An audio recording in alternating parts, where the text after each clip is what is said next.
ਜੋ ਵੀ ਮਸਲਾ ਹੈਗਾ ਆ ਹਜੇ ਉਹਦਾ ਆਪਾਂ ਧੁਰ ਤੱਕ ਤਾਂ ਉਹਦੇ ਨਹੀਂ ਗਏ ਆ, ਪਰ ਸਾਨੂੰ ਮਾਣ ਆ ਹੁਣ ਤੱਕ ਤੁਸੀਂ ਪਹਿਲੇ ਦਿਨ ਤੋਂ ਸੰਘਰਸ਼ ਦੇ ਨਾਲ ਜੁੜੇ ਆ।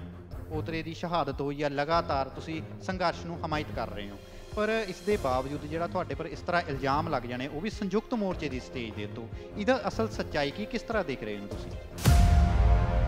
ਉਹਨਾਂ ਨੇ ਮੇਰੇ 'ਤੇ ਇਲਜ਼ਾਮ ਲਾਇਆ ਕਿ ਇਹ ਰਾਜਨੀਤੀ ਕਰਦਾ ਹੈ, ਇਹ ਮੋਰਚੇ ਨੂੰ ਕਮਜ਼ੋਰ ਕਰਨਾ ਚਾਹੁੰਦਾ ਹੈ, ਮੋਰਚੇ ਨੂੰ ਤੋੜਨਾ ਚਾਹੁੰਦਾ ਹੈ। ਜਿਹਦਾ ਐਡਾ ਵੱਡਾ ਨੁਕਸਾਨ ਹੋਇਆ, ਉਹ ਮੋਰਚਾ ਕਮਜ਼ੋਰ ਕਰਨਾ ਚਾਹੁੰਦਾ, ਉਹ ਮੋਰਚਾ ਤੋੜਨਾ ਚਾਹੁੰਦਾ। ਇਹ ਪੋਤਰੇ ਦੀ ਸ਼ਹਾਦਤ 'ਤੇ ਰਾਜਨੀਤੀ ਕਰਨ ਦੀ ਤਾਂ ਮੈਨੂੰ ਤਾਂ ਲੋੜ ਪਵੇ ਜੇ ਮੇਰੀ ਕੋਈ ਹੋਵੇਂ ਪਛਾਣ ਨਾ ਹੋਵੇ, ਮੇਰੀ ਕੋਈ ਹੋਂਦ ਨਾ ਹੋਵੇ। ਉਹ ਜਿਹੜੀ ਕਿਸਾਨੀ ਸਟੇਜ ਲੱਗੀ, ਉਹ ਕਿਸਾਨ ਮੁੱਦਿਆਂ ਦੇ ਉੱਤੇ ਗੱਲ ਕਰਨ ਲਈ ਲੱਗੀ ਹੋਈ ਹੈ, ਪਰ ਉੱਥੇ ਪਰਿਵਾਰਕ ਮਸਲੇ ਦੀ ਗੱਲ ਹੋ ਜਾਣਾ, ਤੁਹਾਨੂੰ ਕੀ ਲੱਗਦਾ ਇੱਕ ਸਾਜ਼ਿਸ਼ ਦਾ ਜਿਹੜਾ ਇਹ ਹਿੱਸਾ ਹੈ ਜੀ? ਵੀ ਉਹ ਮੇਰੇ ਕਹਿਣ ਨਾਲ ਤਾਂ ਸਾਜ਼ਿਸ਼ ਨਹੀਂ ਬਣੀ, ਉਹ ਤਾਂ ਸਾਜ਼ਿਸ਼ ਲੋਕਾਂ ਨੇ ਨੰਗੀਆਂ ਅੱਖਾਂ ਨਾਲ ਵੇਖ ਲਈ ਵੀ ਜਿਸ ਸਟੇਜ ਤੋਂ, ਐਡੀ ਵੱਡੀ ਸਟੇਜ ਤੋਂ ਅਸੀਂ ਅੰਦੋਲਨ ਲੜ ਰਹੇ ਹਾਂ, ਕਿਸਾਨੀ ਅੰਦੋਲਨ ਲੜ ਰਹੇ ਹਾਂ, ਉਸ ਸਟੇਜ 'ਤੇ ਇੱਕ ਪਰਿਵਾਰਕ ਮਸਲਾ ਲਿਆਣ ਕੇ ਔਰ ਉਹਨੂੰ ਇੰਨਾ ਇਸ ਤਰ੍ਹਾਂ ਮੈਨੂਪੂਲੇਟ ਕਰਕੇ ਉਸ ਨੂੰ ਇੰਨਾ ਸੈਲੀਬ੍ਰੇਟ ਕੀਤਾ ਇਹਨਾਂ ਨੇ, ਚਾਰਾਂ ਪੰਜਾਂ ਬੰਦਿਆਂ ਨੇ। ਹਾਂਜੀ, ਤੁਸੀਂ ਦੇਖ ਰਹੇ ਹੋ ਜਿੰਦਾਬਾਦ ਚੈਨਲ ਤੇ ਮੈਂ ਅਮਨਦੀਪ ਸਿੰਘ ਗੜੀ। ਸੋ ਕਿਸਾਨੀ ਮੋਰਚਾ ਪਿਛਲੇ 9 ਮਹੀਨਿਆਂ ਤੋਂ ਦਿੱਲੀ ਦੀ ਬਰੂਹਾਂ ਤੇ ਚੱਲ ਰਿਹਾ ਆ।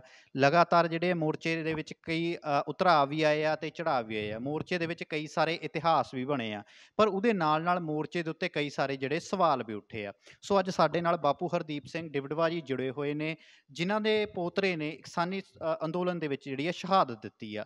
ਪੁਲਿਸ ਦੀ ਗੋਲੀ ਲੱਗਣ ਦੇ ਨਾਲ 26 ਜਨਵਰੀ ਵਾਲੇ ਦਿਨ ਜਿਹੜੇ ਆ ਬਾਪੂ ਹਰਦੀਪ ਸਿੰਘ ਦੇ ਪੋਤਰਾ ਜਿਹੜਾ ਆ ਸ਼ਹੀਦ ਹੋ ਚੁੱਕਿਆ ਆ।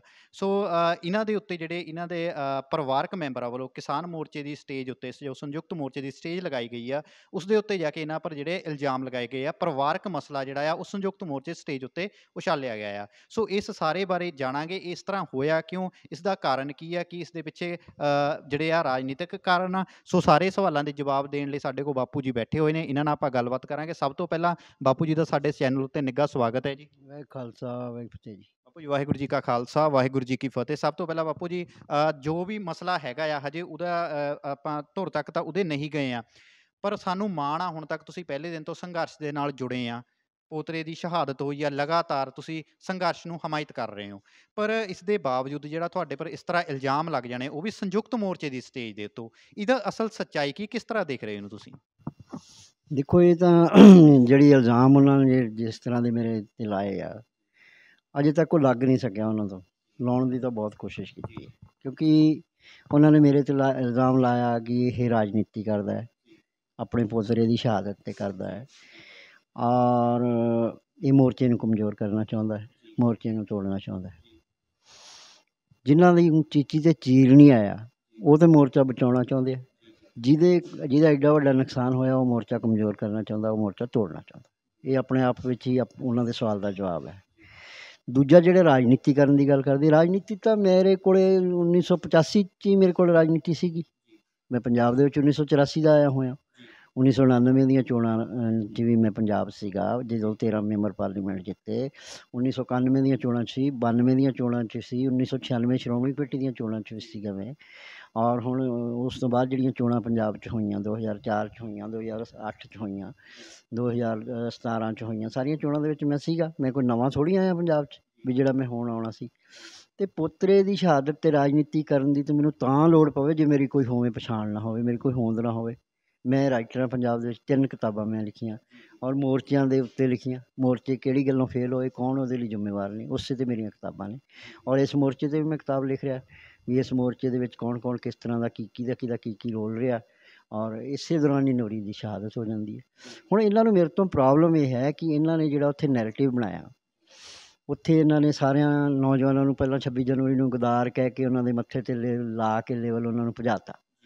ਦੂਜਾ, ਜਿਹੜਾ ਇਹਨਾਂ ਨੇ ਮੈਸੇਜ ਉੱਥੋਂ ਇਹ ਦਿੱਤਾ ਵੀ ਜਿੰਨਿਆਂ ਦੇ ਉੱਤੇ ਵੀ ਮੁਕੱਦਮੇ ਹੋਏ, ਉਹਨਾਂ ਦੇ ਵਾਰਸ ਨਹੀਂ ਬਣੇ, ਉਹਨਾਂ ਦੇ ਨਾਲ ਨਹੀਂ ਖੜ੍ਹੇ ਹੋਏ। ਅਤੇ ਪੰਜਾਬ ਦੇ ਵਿੱਚ ਇਹ ਮੈਸੇਜ ਆਇਆ ਵੀ ਜੇ ਹੁਣ ਤੁਸੀਂ ਉੱਥੇ ਮੋਰਚੇ 'ਚ ਜਾਂਦੇ ਹੋ, ਉੱਥੇ ਕੋਈ ਗੜਬੜ ਹੋ ਗਈ, ਤੁਹਾਡੇ 'ਤੇ ਮੁਕੱਦਮਾ ਹੋ ਗਿਆ, ਤਾਂ ਤੁਹਾਡਾ ਵਾਰਸ ਕੌਣ, ਅਤੇ ਤੁਸੀਂ ਉੱਥੇ ਕੀ ਲੈਣ ਜਾਣਾ। ਇਸ ਲਈ ਲੋਕਾਂ ਨੇ ਆਪਣੇ ਬੱਚਿਆਂ ਨੂੰ ਰੋਕ ਲਿਆ।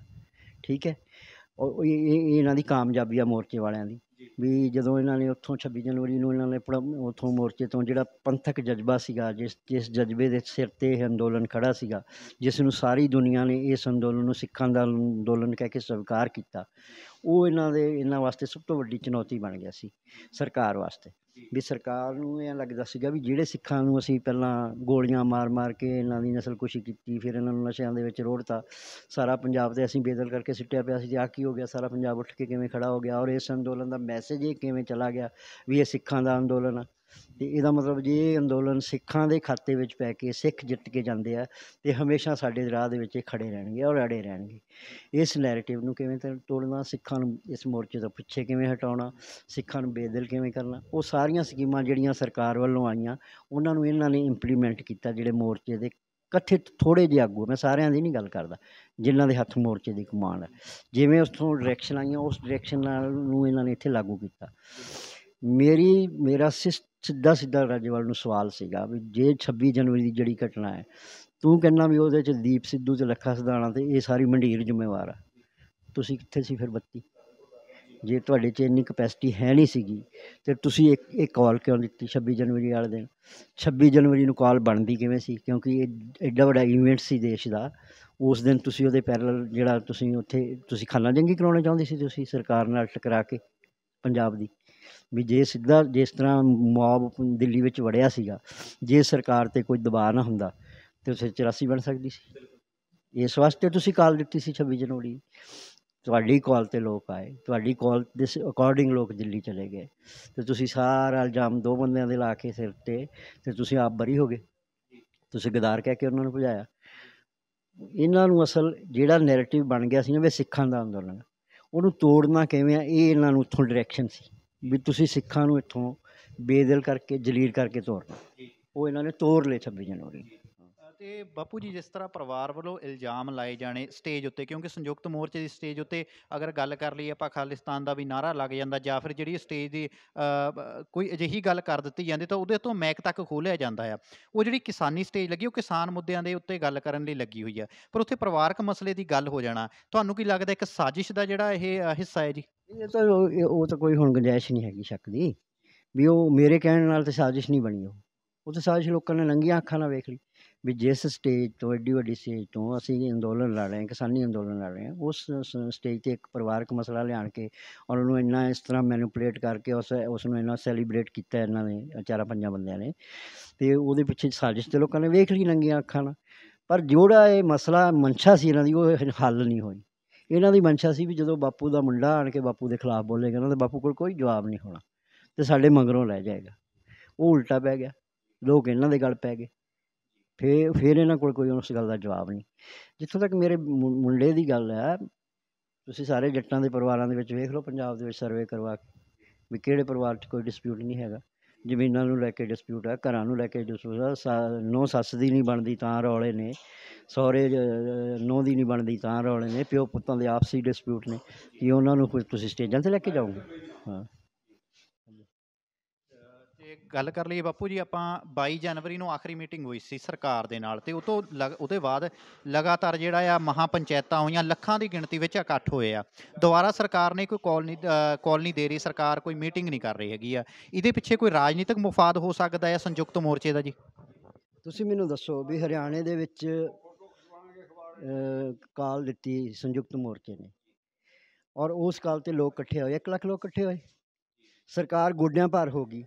24 ਘੰਟੇ ਸਰਕਾਰ ਤੋਂ ਚੱਲਿਆ ਨਹੀਂ ਗਿਆ, ਸਰਕਾਰ ਨੇ ਸਾਰੀਆਂ ਮੰਗਾਂ ਮੰਨ ਲਈਆਂ। ਅਤੇ ਜੇ ਇਹੀ ਲੋਕ ਦਿੱਲੀ ਨੂੰ ਜਾ ਕੇ ਮੋਦੀ ਦੀ ਸਰਕਾਰ ਨੂੰ ਕੋਈ ਪ੍ਰੋਬਲਮ ਕ੍ਰੀਏਟ ਕਰਨ, ਅਤੇ ਫਿਰ ਸਰਕਾਰ ਮੰਨੇਗੀ ਨਹੀਂ ਕਿਸਾਨਾਂ ਦੀਆਂ ਮੰਗਾਂ। ਇਹਨਾਂ ਦੀ ਤੈਅ ਹੈ, ਫਰੈਂਡਲੀ ਮੈਚ ਹੈ, ਫਿਕਸਡ ਮੈਚ ਹੈ, ਇਹ ਖੇਡ ਰਹੇ ਜਿਹੜੇ ਲੋਕਾਂ ਨੂੰ ਗੁੰਮਰਾਹ ਕਰਦੇ ਨੇ। ਇਹਨਾਂ ਨੇ ਪਤਾ ਨਹੀਂ ਹਾਲੇ ਕਿੰਨਾ, ਇਹ ਤਾਂ 24 ਤੱਕ ਦੀਆਂ ਤਰੀਕਾਂ ਦਿੰਦੇ ਨੇ ਲੋਕਾਂ ਨੂੰ ਵੀ ਆਪਣੀ 24 ਤੱਕ ਲੜਨਾ, ਅਤੇ ਇਹਨਾਂ ਦਾ ਕੀ ਜਾਂਦਾ? ਜਿਨ੍ਹਾਂ ਨੂੰ ਘਰੇ ਕੋਈ ਪਿੰਡ 'ਚ ਸਾਈਕਲ ਮੰਗਿਆ ਨਹੀਂ ਸੀ ਦਿੰਦਾ, ਉਹ 20-20 ਲੱਖ ਦੀਆਂ ਕਾਰਾਂ 'ਤੇ ਚੜੇ ਫਿਰਦੇ ਆ, ਹਵਾਈ ਜਹਾਜ਼ਾਂ 'ਤੇ ਝੂਟੇ ਲੈਂਦੇ ਆ, ਕਦੀ ਕਲਕੱਤੇ ਚਲੇ ਗਏ, ਕਦੀ ਯੂਪੀ ਚਲੇ ਗਏ, ਕਦੀ ਲਖਨਊ ਚਲੇ ਗਏ। ਇਹ ਕਿਉਂ ਮੁੱਕਣ ਦੇਣਗੇ ਅੰਦੋਲਨ? ਇਹਨਾਂ ਦੀ ਦਾਲ ਰੋਟੀ ਅੰਦੋਲਨ ਬਣ ਗਿਆ ਇਹਨਾਂ ਦੀ ਤਾਂ। ਇਸ ਲਈ ਅੰਦੋਲਨ ਨੂੰ ਤਾਂ ਕਿਸੇ ਸਿਰੇ ਬੰਨੇ ਲਾਉਣ ਲਈ ਪੰਜਾਬ ਨੂੰ ਨਵੇਂ ਸਿਰੇ ਤੋਂ ਸੋਚਣਾ ਪਏਗਾ ਔਰ ਉਸ ਤਰੀਕੇ ਨਾਲ ਅੰਦੋਲਨ ਚਲਾਉਣਾ ਪਏਗਾ। ਮੇਰਾ ਇੱਕ ਸਵਾਲ ਹੈ ਜੀ ਦੀਪ ਸਿੱਧੂ ਦੇ ਬਾਰੇ ਜੀ। ਦੀਪ ਸਿੱਧੂ ਦਾ ਲਾਸਟ ਜਿਹੜੇ ਬੀਤੇ ਦਿਨੀ ਸ਼੍ਰੀ ਅਨੰਦਪੁਰ ਸਾਹਿਬ ਵਿਖੇ ਗਏ ਸੀਗੇ, ਉੱਥੇ ਉਹਨਾਂ ਦਾ ਬਿਆਨ ਆਉਂਦਾ ਆ, ਉਹਨਾਂ ਨੇ ਭਾਸ਼ਣ ਵਿੱਚ ਕਹਿ ਰਹੇ ਆ ਕਿ ਜਿਹੜੇ ਉੱਥੇ ਜਿਹੜੇ ਕਿਸਾਨ ਆ ਜਿਹੜੇ ਮਰ ਜਾਂਦੇ, ਉਹ ਸ਼ਹੀਦ ਨਹੀਂ ਹੁੰਦੇ ਹੈਗੇ। ਇਸ ਬਿਆਨ ਬਾਰੇ ਤੁਸੀਂ ਕੀ ਕਹਿਣਾ ਚਾਹੁੰਦੇ ਹੋ? ਦੇਖੋ, ਇਹ ਡੈਫੀਨੇਸ਼ਨ ਦੇਣ ਵਾਸਤੇ ਸਿੱਧੂ ਨਾ ਤਾਂ ਕੈਪੇਬਲ ਆ ਕਿ ਉਹ ਇਹ ਤੈਅ ਕਰੇਗਾ ਕੌਣ ਸ਼ਹੀਦ ਹੈ ਕੌਣ ਨਹੀਂ ਹੈ, ਨਾ ਇਹ ਸਮਾਂ ਹੈ। ਇਸ ਲਈ ਇਹ ਬੇਲੋੜਾ ਵਿਵਾਦ ਹੈ, ਨਹੀਂ ਛੇੜਨਾ ਚਾਹੀਦਾ। ਤੇ ਕੀ ਲੱਗਦਾ ਕਿ ਆਉਣ ਵਾਲੇ ਸਮੇਂ ਵਿੱਚ ਜਿਹੜਾ ਸੰਘਰਸ਼ ਕਿੱਧਰ ਨੂੰ ਜਾਊਗਾ, ਜਿਹੜਾ ਇਹ ਰਾਜਨੀਤਿਕ ਕਿਉਂਕਿ 2022 ਦੀਆਂ ਵੀ ਚੋਣਾਂ ਆ ਰਹੀਆਂ ਆ, ਕਿਸਾਨ ਜਿਹੜੇ ਉੱਥੇ ਸੰਘਰਸ਼ ਕਰ ਰਹੇ ਆ, ਉਹ ਚੋਣਾਂ ਵੱਲੋਂ ਜਾਊਗੇ ਜਾਂ ਕਿਸ ਤਰ੍ਹਾਂ ਇਹ ਮਸਲੇ ਦਾ ਹੱਲ ਹੋਊਗਾ ਜੀ? ਕੀ ਲੱਗਦਾ ਹੈ ਜੀ? ਦੇਖੋ, ਇਹ ਤਾਂ ਆਪਣੇ ਆਪ ਵਿੱਚ ਹੀ ਇੱਕ ਬਹੁਤ ਵੱਡਾ ਸਵਾਲ ਹੈ ਵੀ ਜੇ ਤੁਹਾਨੂੰ ਯੂਪੀ ਦੇ ਵਿੱਚ ਸਰਕਾਰ ਬਦਲਣ ਦਾ ਫਿਕਰ ਹੈ, ਜੇ ਤੁਹਾਨੂੰ ਕਲਕੱਤੇ ਦੀ ਸਰਕਾਰ ਬਦਲਣ ਦਾ ਫਿਕਰ ਹੈ, ਤੁਹਾਨੂੰ ਉੱਤਰਾਖੰਡ ਦੀ ਸਰਕਾਰ ਬਦਲਣ ਦਾ ਫਿਕਰ ਹੈ, ਤੇ ਜਿਹੜਾ ਪੰਜਾਬ ਪਿਛਲੇ 15 ਸਾਲਾਂ ਤੋਂ ਜਿਨ੍ਹਾਂ ਨੇ ਲੁੱਟਿਆ ਹੈ, ਕੁੱਟਿਆ ਹੈ, ਮਾਰਿਆ ਹੈ, ਜਿਨ੍ਹਾਂ ਦੀ ਬਦੌਲਤ ਸਾਰਾ ਪੰਜਾਬ ਉੱਥੇ ਆਣ ਕੇ ਬੈਠਾ ਹੈ, ਉਸ ਪੰਜਾਬ ਵਿੱਚ ਸੱਤਾ ਕਿਉਂ ਨਹੀਂ ਬਦਲਣੀ ਚਾਹੀਦੀ? ਉੱਥੇ ਸਰਕਾਰ ਕਿਉਂ ਨਹੀਂ ਬਦਲਣੀ ਚਾਹੀਦੀ? ਉੱਥੇ ਕਿਸਾਨਾਂ ਦੀ ਸਰਕਾਰ ਕਿਉਂ ਨਹੀਂ ਬਣਨੀ ਚਾਹੀਦੀ? ਇਹ ਆਪਣੇ ਆਪ ਹੀ ਨੰਗੇ ਹੁੰਦੇ ਇਹਨਾਂ ਗੱਲਾਂ ਲਈ, ਕਿਉਂਕਿ ਇਹਨਾਂ ਦੀ ਕਮਿਟਮੈਂਟਸ ਨੇ ਇੱਥੇ ਪੋਲੀਟੀਕਲ ਪਾਰਟੀਆਂ ਨਾਲ, ਕਿਸੇ ਦੀ ਅਕਾਲੀਆਂ ਨਾਲ ਹੈ, ਕਿਸੇ ਦੀ ਕਾਂਗਰਸ ਨਾਲ ਹੈ। ਇਹ ਆਪਣੀਆਂ ਯਾਰੀਆਂ ਪਗਾਉਂਦੇ ਪਗਾਉਂਦੇ ਅੰਦੋਲਨ ਦੀ ਜੜੀ ਬਹਿ ਗਏ।